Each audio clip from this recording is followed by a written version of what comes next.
The city had already awakened, before the sun had fully risen, spilling shadows between the skyscrapers that clawed at the gray morning sky. Malcolm's hands moved automatically over his snack cart, straightening chips, stacking soda cans, arranging small bags of peanuts and candy with a precision born of years surviving a world that often ignored him. "Lazy," muttered a passerby under his breath, brushing past him without a second glance. Malcolm felt the familiar pang, the invisible blade of judgment, yet he did not flinch. Not in front of Jordan, not today. Jordan, his 7-year-old son, tugged at his sleeve. "Dad, why do they look at us like that?" Malcolm forced a smile, bending to meet his son's gaze. "People, they see only what they expect to see, baby. They're not really looking." He wanted to believe it himself. The first customer of the morning approached, a sharply dressed woman who peered at the snack cart, then at Malcolm, then quickly averted her eyes. "Just chips," she muttered, tossing a few bills on the counter,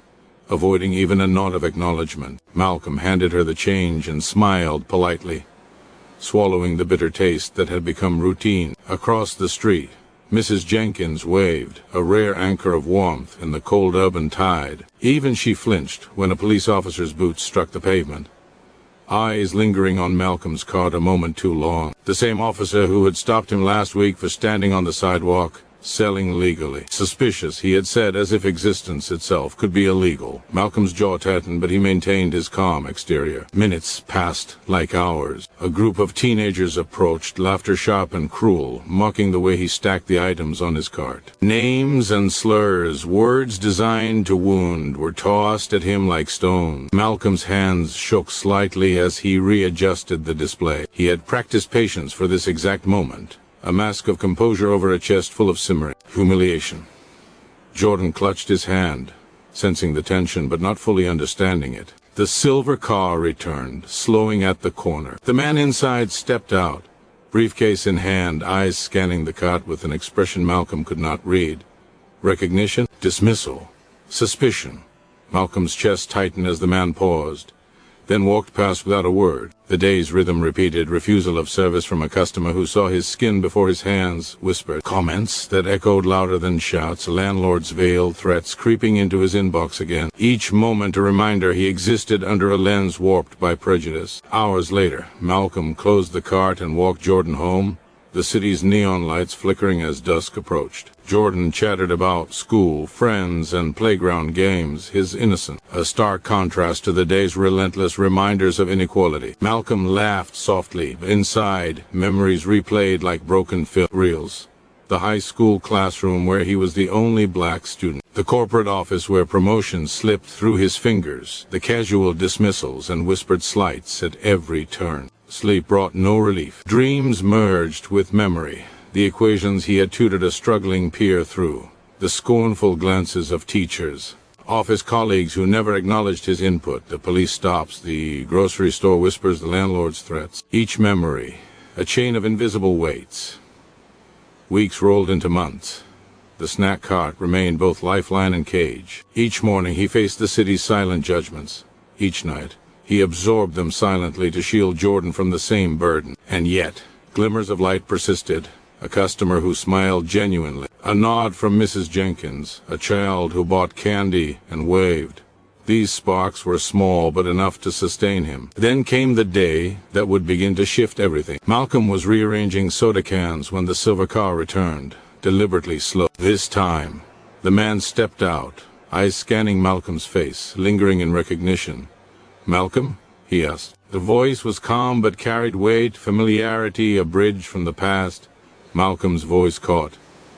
"Yes, I remember you," the man said. The words landed like a hammer and a feather at the same time. The man had once been a student Malcolm had helped years ago in a neighborhood program, struggling through a semester where nobody else had given him a chance. There was no pity in his voice, no judgment, just acknowledgement. Memory struck. The classroom, 5 years prior, notes scattered, frustration etched into the student's young face. Malcolm had stayed late, guiding patiently, offering encouragement where others had ignored him. And now that same human being, grown into influence, stood before him. Before Malcolm could respond, the man's phone rang. Business. Urgency. Life beyond Malcolm's comprehension. He answered quickly, nodded, then returned his gaze. "I'd like to help you, Malcolm." Let's meet somewhere private. Can you? Malcolm hesitated. Years of distrust, humiliation, survival instincts screaming caution. But Jordan tugged at his hand wide-eyed. Malcolm nodded. Together, they followed the man to a cafe tucked away from the city's prying eyes. Over coffee. The man explained he had risen to a position of power, a CEO of a company, where integrity mattered more than pedigree. He had remembered Malcolm's kindness, his resilience, his patience, and he wanted to offer opportunity, not charity, but a real chance to thrive, to build, to be seen. Tears threatened, but Malcolm fought to hold them back. Not for himself, but for Jordan, who watched with awe and curiosity. Why would you help me? He asked softly. Because I remember, the man said simply, and because the world hasn't been fair to you. Someone needs to be. Malcolm realized then that recognition from one person could not erase decades of prejudice. He would have to fight, prove himself, rise in a world predisposed to measure him by skin, not heart. The months that followed were grueling. Each promotion was hard-earned. Every victory against systemic bias came with emotional cost. Colleagues eyed him skeptically. Clients underestimated him, and whispers followed him like shadows. Yet every success was a reaffirmation, perseverance, integrity. Quiet dignity could break through walls built of hate. Jordan observed it all, absorbing lessons of resilience and moral courage. One evening he asked, "Dad, do people ever stop judging?" Malcolm smiled softly, with a mixture of pain and hope. "Not always, baby, but we can teach them how to see better, one choice at a time." Time passed. Recognition came not as charity, not as pity, but in respect. A boardroom, once full of doubters, fell silent as Malcolm presented an initiative he had nurtured. Every skeptical eye now watched, in quiet acknowledgement. The final seam returned to the street corner where it all began. Malcolm walked past the spot with Jordan at his side. The cart was gone. Confidence replaced fear.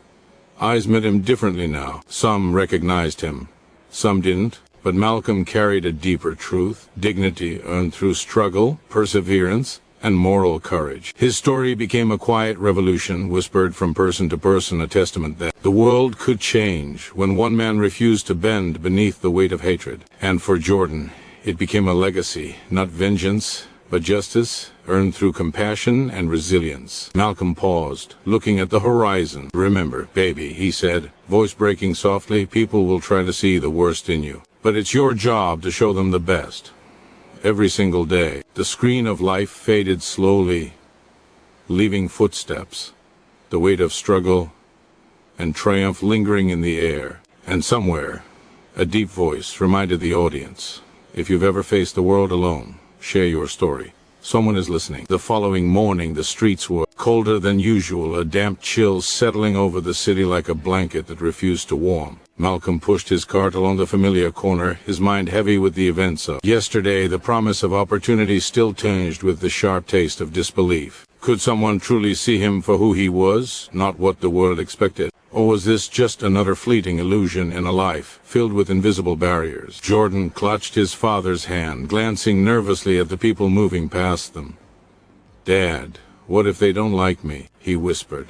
Malcolm knelt, looking into his son's eyes. "Jordan, people will always have opinions, but we can't live for their judgment. We live for our truth." He adjusted his jacket and straightened his back, trying to breathe courage into words that felt fragile under the weight of countless memories. A delivery truck pulled up, and a middle-aged man stepped out, a clipboard in hand. His expression twisted when he saw Malcolm. "I've got complaints about street vendors here," he barked, glancing around, as though Malcolm alone carried blame for every inconvenience in the city. "This is a busy corner. Move along." Malcolm's throat tightened. "Sir, I have a permit. I pay taxes. I'm allowed to be here." The man sneered, the corners of his mouth curling in disdain. "Permits don't mean anything if people complain. You think you belong here just because someone signed a piece of paper?" Jordan hid behind Malcolm, small hands clutching his father's leg. Malcolm swallowed, forcing calm into his voice. "We belong as much as anyone else. I have a right to work here." The man laughed harshly, a sound that cut deeper than words. "Right? You think life gives you rights? Watch your step, boy. The world doesn't hand things to people like you." The words landed like stones, sharp, deliberate, and cruel. Malcolm clenched his fists, tasting the rage that rose but refusing to release it. He had learned long ago that fighting back in anger never ended. Well, still, the encounter carved another notch in the tally of indignities he carried silently. After the man left, Malcolm crouched beside Jordan. You see, baby, some people are blinded by what they think they know. Don't let them make you doubt yourself. Jordan nodded, but the sadness in his eyes mirrored Malcolm's own. Every insult, every dismissal, every glance that carried unspoken judgment was a scar they bore together. As the morning stretched, Malcolm's routine was interrupted repeatedly. A woman in a business suit refused service when she realized he was black. Another customer huffed impatiently, muttering racial slurs under her breath, glaring at Jordan as if the child were somehow complicit. Malcolm bit back a retort, forcing his face into polite neutrality. Each moment was a rehearsal in patience, a test of endurance against a world that often assumed he was less than human. Amid this chaos, a familiar presence appeared, the silver car, glinting under the harsh sun. The man who had recognized Malcolm months ago stepped out. He was alone this time, his briefcase clutched tightly. "Malcolm," he called gently but with authority. Malcolm paused, heart thudding. "Yes, I want to talk," the man said. "There's something I need to show you, something that might change everything." Malcolm hesitated, a memory surfacing from years ago, a classroom equation scrawled on a board, a young student struggling while others laughed. He had stayed late, patiently guiding the student, giving attention where others offered indifference. Could this be the moment when that act of quiet kindness came back to him? Or was it another test? Another cruel twist of fate, designed to remind him that hope is fragile? He nodded slowly, motioning for Jordan to stay close. Together they followed the man to a sleek office building, a place Malcolm had only ever passed in a taxi or on hurried errands. The doors opened, revealing polished floors, glass walls, and people moving with a confidence Malcolm had rarely experienced. Here, the rules of the street were replaced by the unspoken rules of privilege, and Malcolm felt the familiar tightening in his chest. Inside, the man led him to a small conference room. Sunlight spilled across a large table, reflecting off crystal awards and sleek electronics. "Sit," the man said. Malcolm obeyed, hands trembling slightly as he lowered himself into the chair. "I've watched you," the man began, voice calm, measured. "Not just your work, not just yesterday, but for years. You've shown integrity, patience, and resilience in ways most people never notice. And I've realized something important. The world has underestimated you, Malcolm. It's time to correct that." Malcolm's chest rose and fell, his mind reeling. He wanted to speak, to ask how, why, but the words lodged in his throat. He could only nod, swallowing the lump of emotion that threatened to overwhelm him. The man continued, unveiling a plan, a position in his company, a chance to develop programs that mattered, to lead initiatives that could impact the community Malcolm had once served silently. It wasn't charity, it wasn't pity. It was recognition earned, painstakingly, through years of quiet struggle.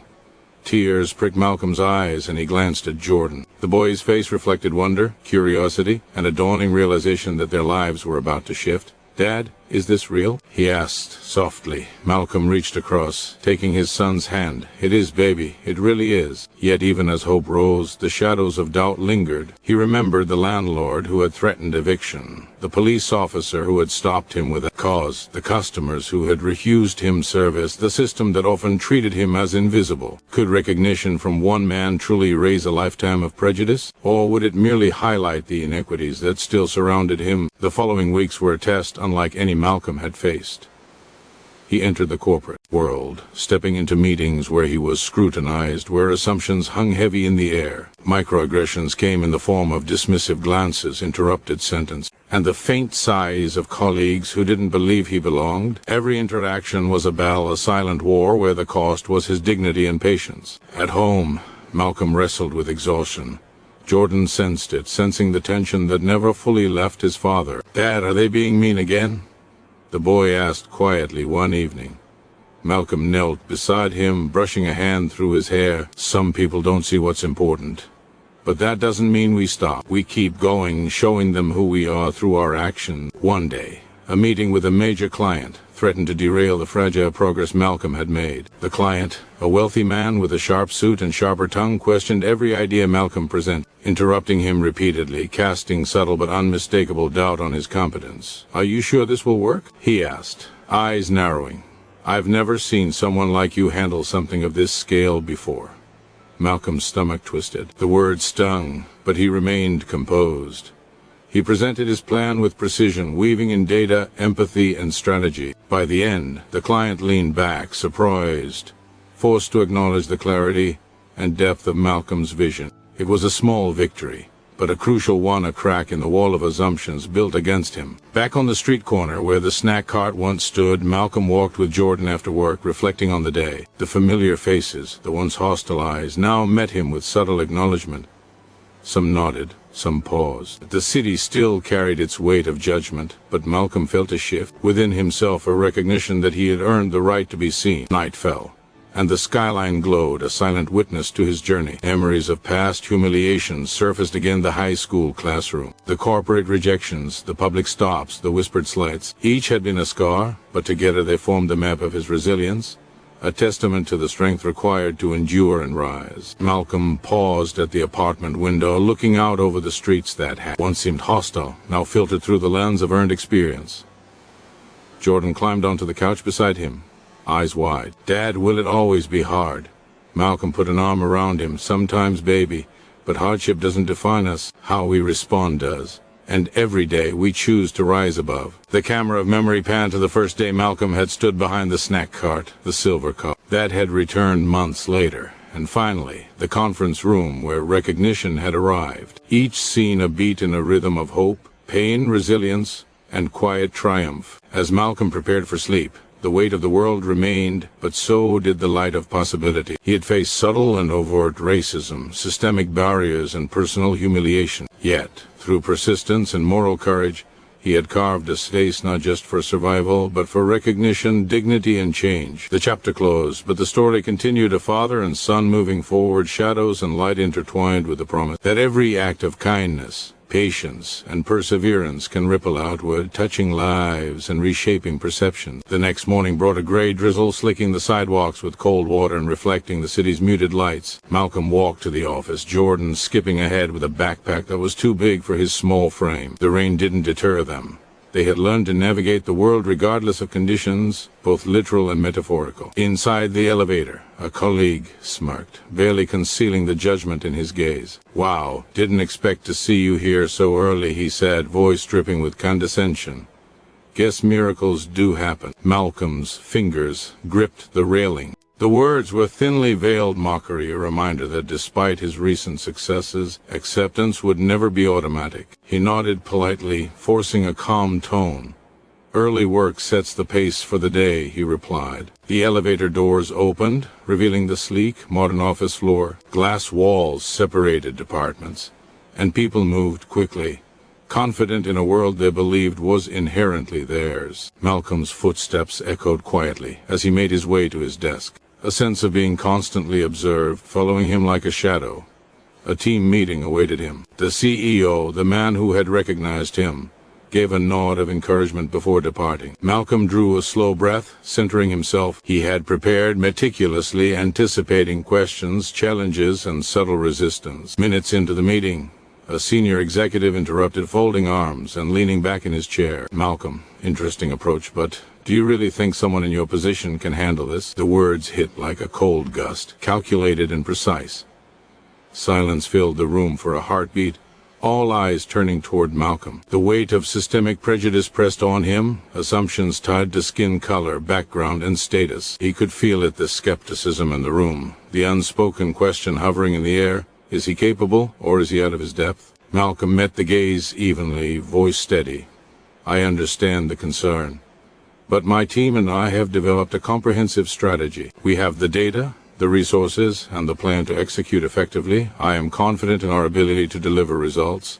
A pause. The executive narrowed his eyes. "We'll see," he said dismissively. As the meeting progressed, Malcolm presented slides, charts, and projections. Every question was answered calmly, every doubt addressed with evidence. Slowly the room shifted. The skepticism softened, grudging respect appearing in some eyes. Yet, the effort to overcome invisible barriers was exhausting and emotional. Marathon that required constant vigilance. At lunch, Malcolm stepped outside, Jordan at his side. The boy's small hand gripped his father's, grounding him. "Dad, do they always judge you like that?" Malcolm looked down at him, feeling the ache of truth.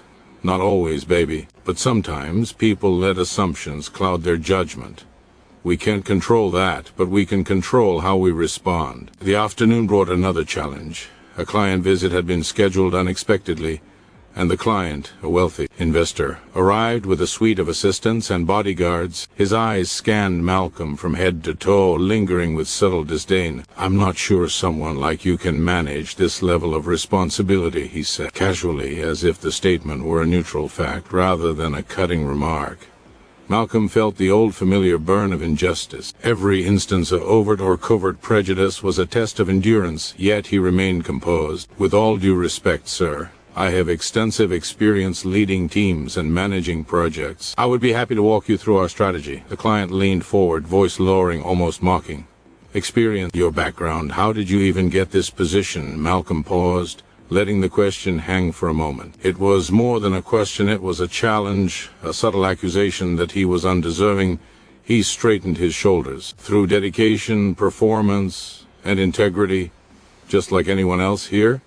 A tense silence followed. The assistants shifted uncomfortably. The client's expression softened slightly, though suspicion lingered. Malcolm continued, presenting each point with clarity and calm authority. By the end, the client's tone had changed, still guarded, but acknowledging the competence he had initially doubted. Returning to his office, Malcolm allowed himself a small moment of relief. Closing his eyes briefly, he could feel the exhaustion seeping into his bones, a reminder that success in a biased world required constant vigilance and emotional fortitude.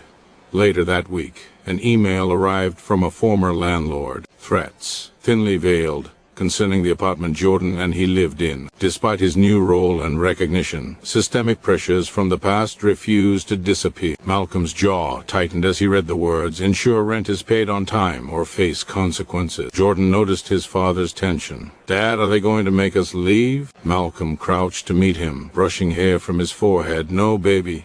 We'll handle it. People can't push us out when we know our rights. But it's a reminder, sometimes the world isn't fair, even when we do everything right." That night, Malcolm sat on the balcony, staring at the city lights. Memories surfaced unbidden, the childhood playground where he had first felt the sting of exclusion, classmates whispering cruel jokes, the high school counselor who assumed he wouldn't go to college, the corporate rejections that had followed him despite qualification. Each memory was a notch in the tally of life's inequities, yet they also reinforced his resilience, teaching him endurance and dignity.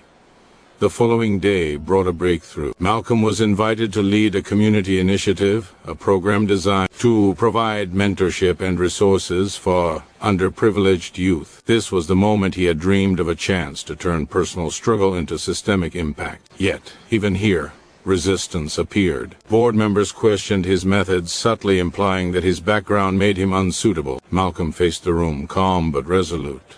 "Our goal is to create measurable impact. Our experience, understanding, and empathy uniquely position us to guide these children. The results will speak for themselves." Slowly, support emerged. Some board members, initially skeptical, nodded in recognition of his vision. The micro-twist, the subtle doubt, turned acknowledgement, reinforced a recurring theme: persistence in the face of prejudice eventually yields change, but the cost is emotional exhaustion and continuous vigilance. Back at home, Jordan asked quietly, "Dad, do you ever feel like giving up?" Malcolm hugged him tightly. "Every day, baby, but giving up never solves anything. Even when it feels impossible, we keep moving forward.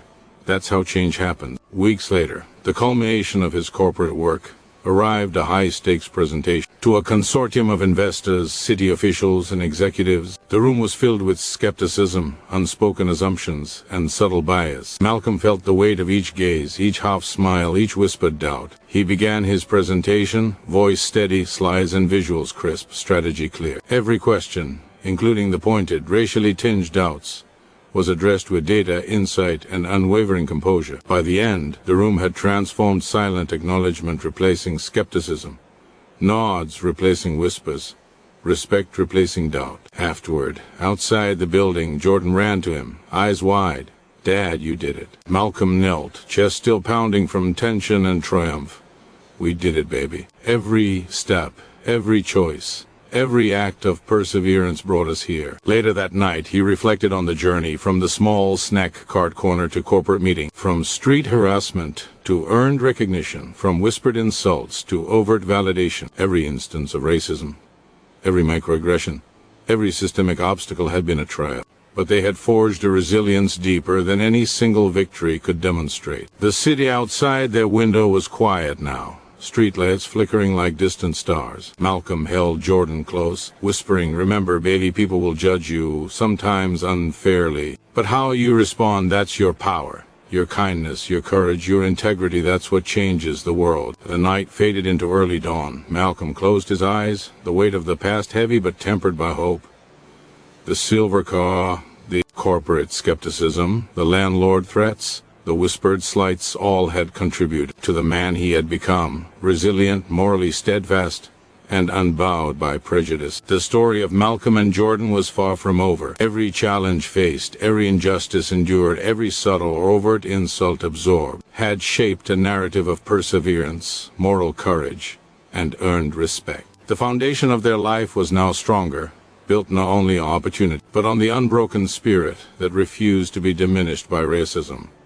The morning arrived with the promise of a milestone. Malcolm and Jordan walked past the streets that had once carried so many judgments, now bathed in the soft light of dawn. The city seemed different, though the shadows of prejudice lingered. Malcolm could feel them, but today they were tempered by the weight of preparation, the knowledge that every step forward had been earned through perseverance.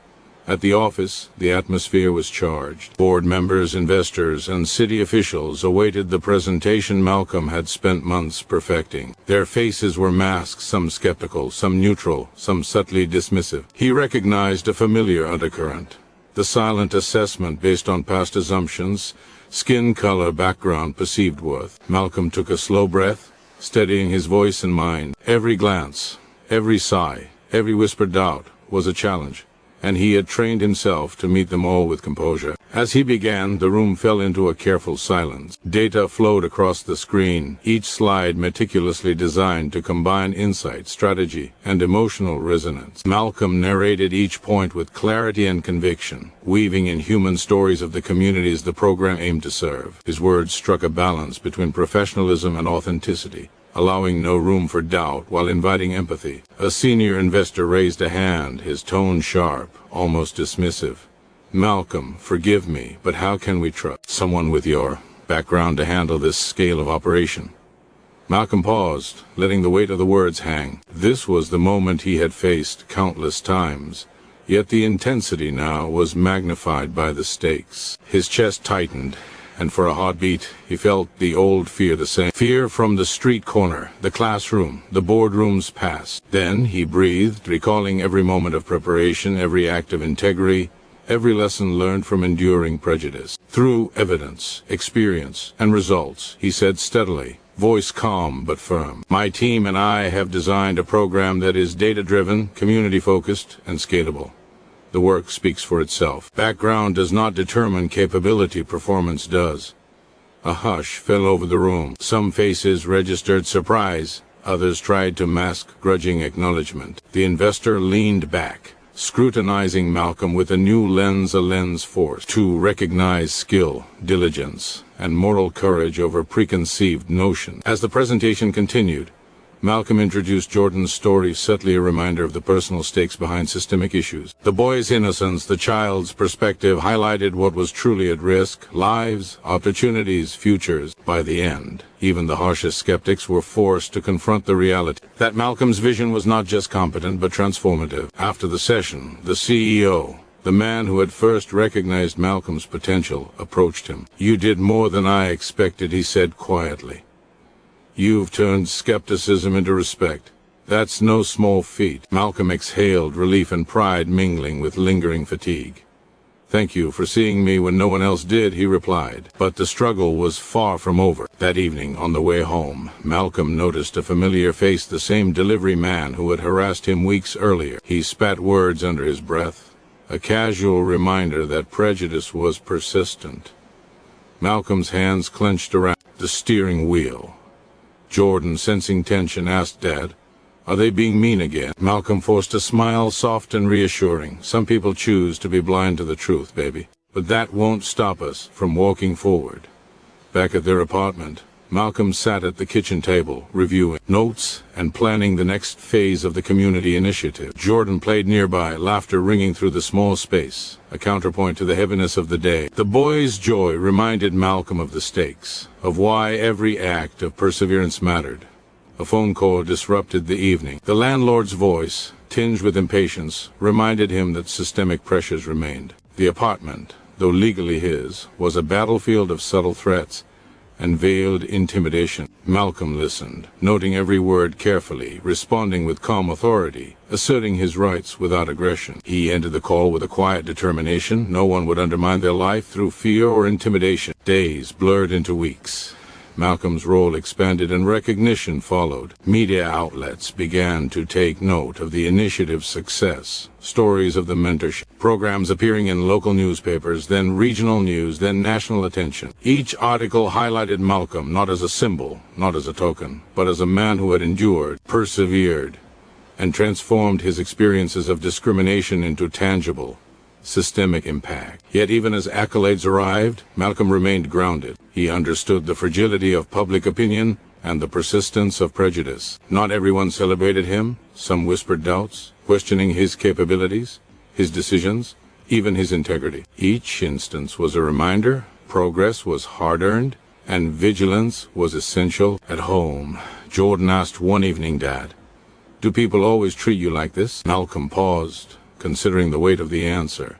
"Sometimes," he said finally, "but we teach them differently. We show them that respect isn't given, it's earned. Through actions, integrity, and courage. That's how change happened." The months progressed, each day layered with challenges, victories, and micro-twists. A meeting with city officials required Malcolm to navigate bureaucratic resistance rooted in subtle bias. A corporate presentation demanded he confront assumptions and skepticism. A community event tested his emotional endurance as he witnessed systemic inequalities firsthand. Each episode added depth to the narrative of struggle, resilience, and ultimate triumph.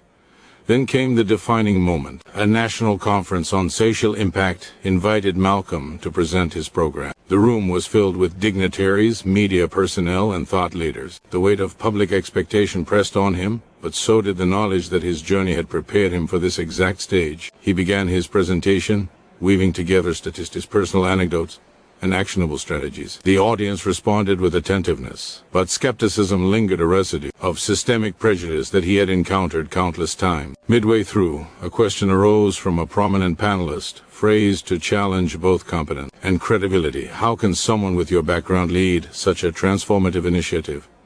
Malcolm met the gaze calmly. "Background does not define potential," he replied. "Experience, integrity, and dedication do. Our program is built on measurable outcomes and community impact.